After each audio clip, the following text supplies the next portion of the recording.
Hays, wala na talaga akong masasabi pa, kundi kakilig-kilig talaga ang Econin. Di na talaga mapipigilan na pamilya na talaga ang turing ni Jericho Rosales sa family ni Janine Gutierrez. Kasama talaga si Jericho Rosales na sinalubong ng pamilya ni Janine ang Pasko. Di ba nga ang Christmas ay talagang bonding ng family?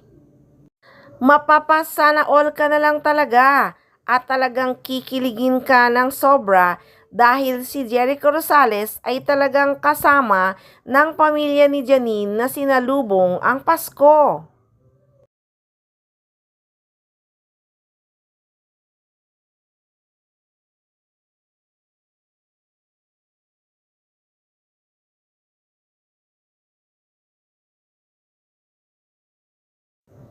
Ano na ang masasabi nyo sa tagpong ito? Kasama pa nga si Lotlot de Leon at ang kanyang asawa.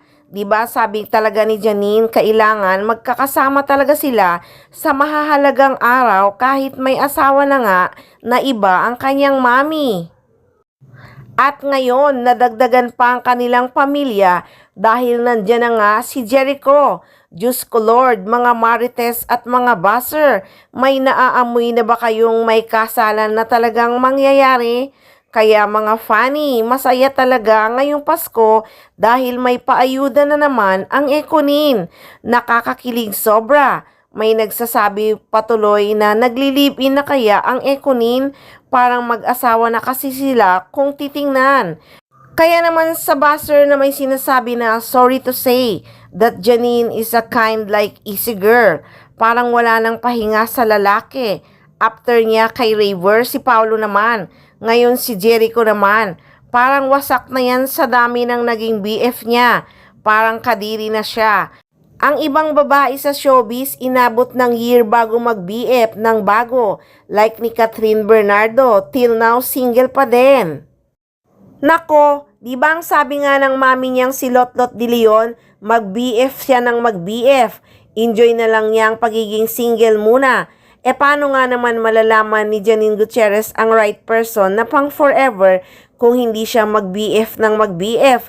Nako, ang mga conservative lumabas na naman. Bakit? Kung ikaw ang ligawan ni Paulo, hindi mo ba gustong maging BF si Paulo Abilino?